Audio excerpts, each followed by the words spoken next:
Hi guys, my name is Vanessa Smedley and I'm a painter. Today we are going to paint this nice little snowy scene because I thought that it might also make a really nice holiday card. However, this time we are going to paint it with gouache. So it's somewhat similar to watercolor and you can use it kind of in the same manner, but it dries a little bit more opaque.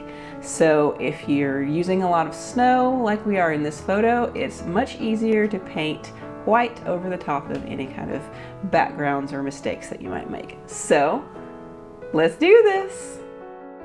And here's the materials for today. Feel free to screenshot, or they are also listed for you in the description.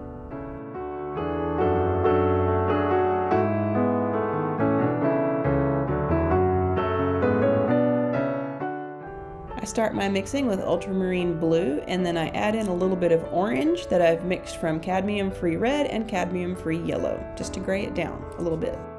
Then we mix up the rest of the colors for this sunset, and I'm using alizarin crimson, and then using a little bit of cadmium-free yellow in the corner to add a little bit of a coral color, because there's some of that in there as well.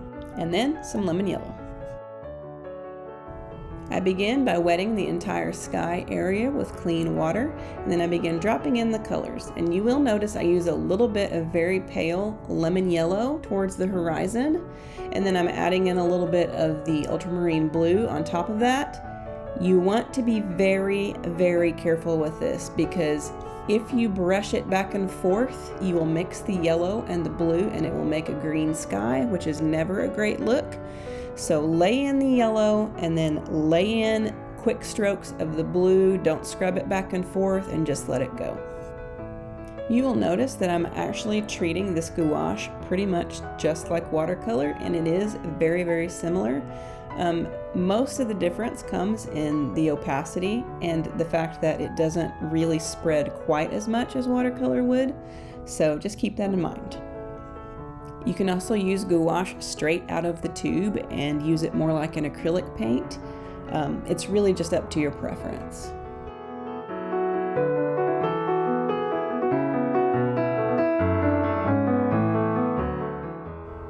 Now that most of the sky has had a chance to settle into the paper, I'm adding in these darker clouds.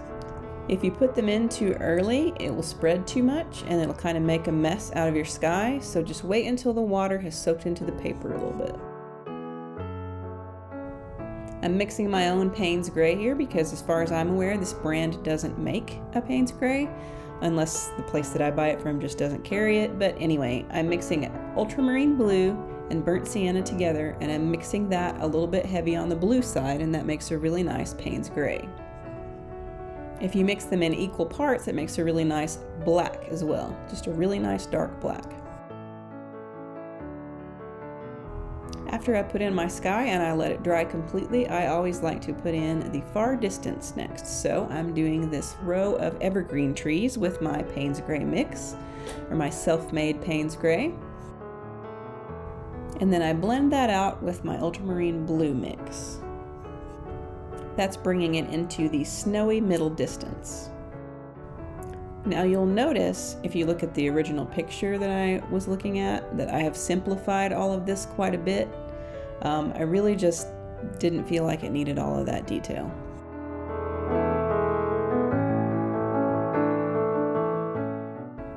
I'm coming in with my same Payne's Gray mix here, and I'm adding in these middle distance trees. These are the ones right behind the house.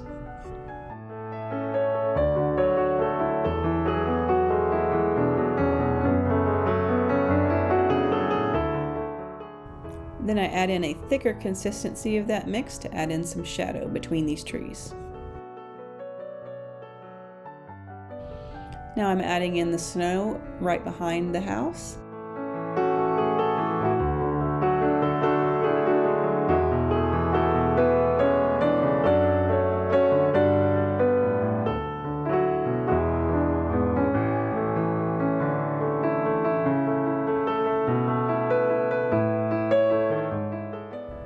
You'll notice here that I actually simplified the cabin itself as well.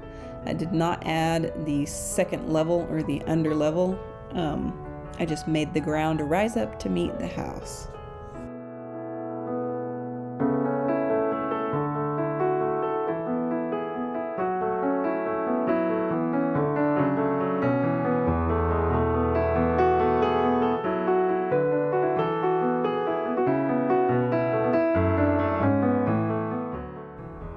I'm mixing burnt umber and lamp black together to get a really nice dark.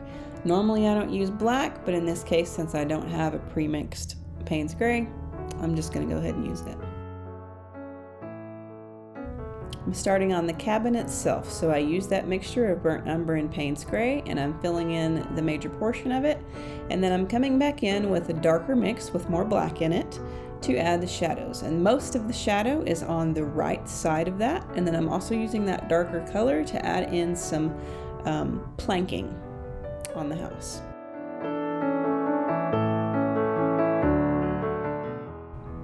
Then I use the same color to add in the fence to the left.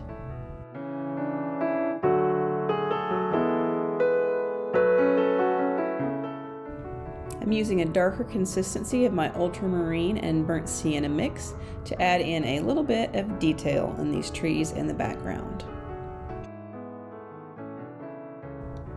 Then I use the same color to add some of these trees and stems and branches and twigs and whatever else is in this middle ground here. I'm really just making it up because you can't really see detail that far anyway. I'm adding another layer of the ultramarine blue and orange mix, and I'm just adding the cast shadows on the side of this hill that's coming from the lighting in the house. And this is the first layer in what is going to make really just a lot of drama in this scene, so you're going to have a lot of contrast between the lighting in the house and the really dark rest of it, so it's going to add some drama. It's time to make this cabin all nice and warm and cozy. So for the door, I'm using a little bit of yellow ochre and I'm adding some burnt umber for some detail. And then for the top window, I'm using my cadmium yellow and cadmium red mixture. And then these bottom windows, I'm using a little bit of lemon yellow, very, very watered down to make a kind of a glow in the windows. Then I'm using a bit of yellow ochre mixed with burnt umber for the detailings on these railings here.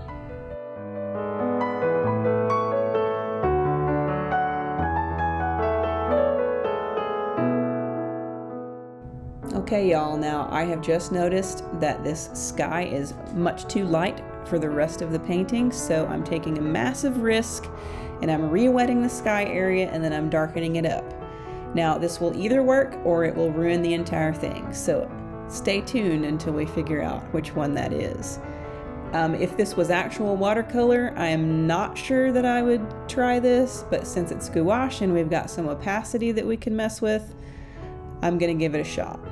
Because the sky in this one I feel like is one of the most important elements, and you really just have to nail it because this really needs to look like dusk.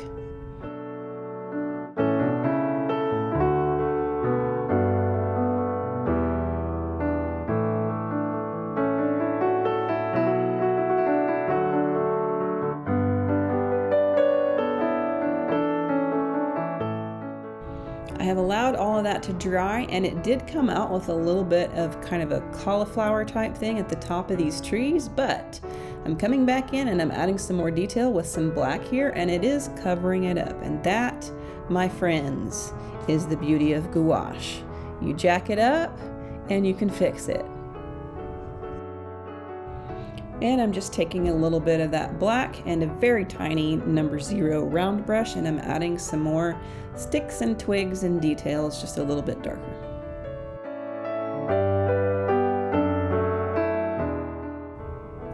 My sky adventure did sort of blur these middle trees here, so I'm coming back in with my homemade Payne's Gray and I'm adding that back in.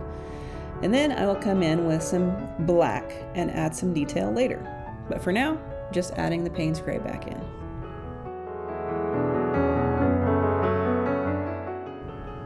Since I darkened the sky, I felt like the rest of this really needed to be darkened. I didn't really go as dark as the original photo, but I feel like that's just a little bit of creative license. I didn't feel like it needed to be quite as dark and dramatic and moody as the original, so.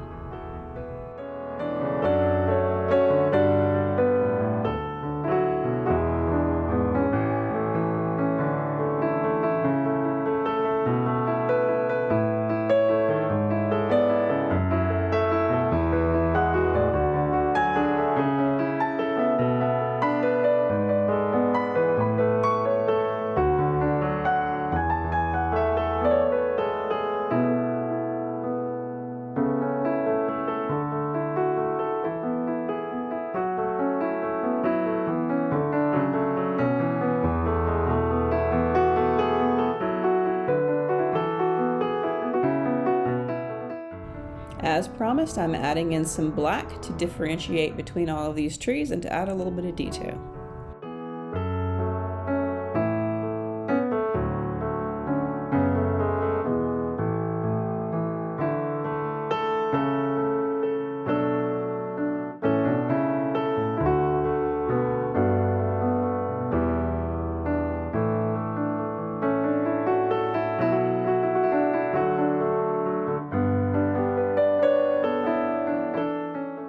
Here I'm mixing in some permanent white into my burnt umber and black mix.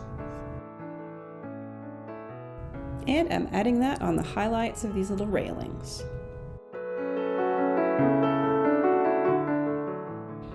And then I add some white to my ultramarine blue and orange mix, and we're going to use that for the snow details. You would look at this and you would think that you would be using a lot of white because it's snow, but since this is dusk, the snow actually pretty much turns blue. So we're using a whole lot of blue on all of this.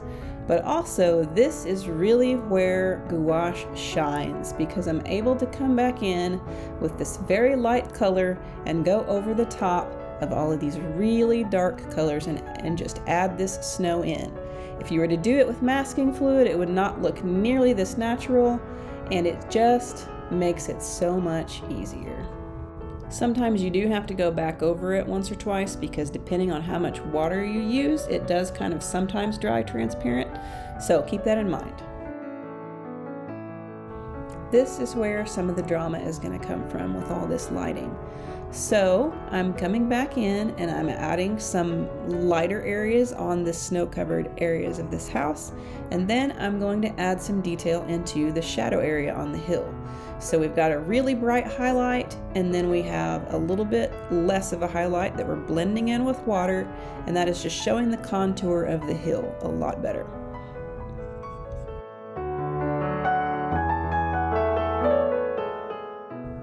And then we add just some plain white with very little water in it, and that is going to be the lightest of the lights here. You may have to go over it a couple times because white is one of the ones that actually is pretty notorious for fading back to gray. So just, be patient with it and add as many layers as you need to get it as light as you want to.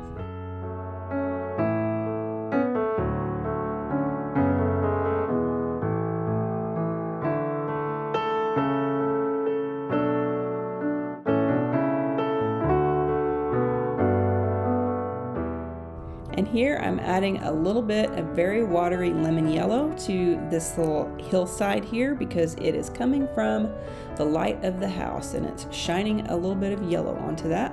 So I'm adding that for effect.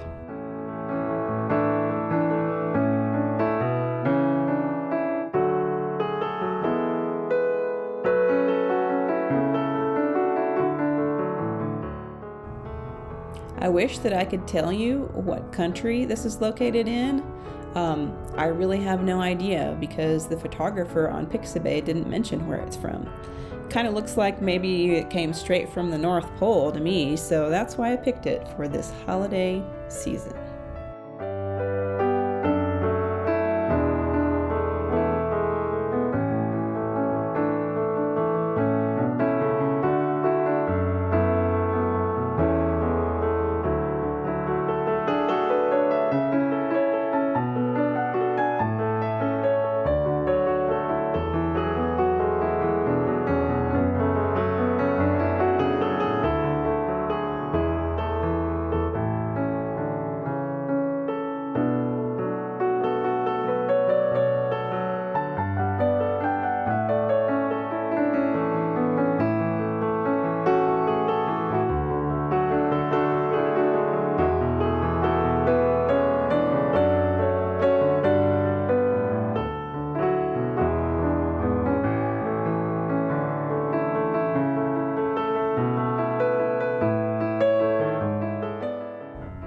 And like I said, that did dry a little bit more transparent than I wanted it to, so I'm coming back in with another layer of the white, and that should take care of it.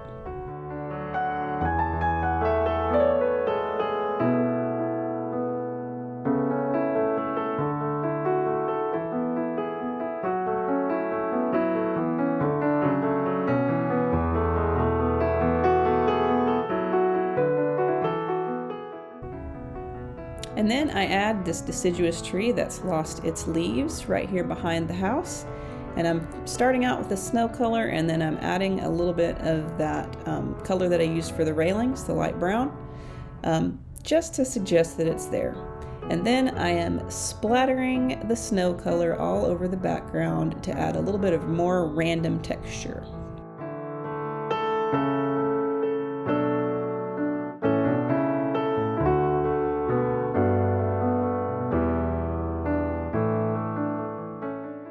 Just adding in some final details.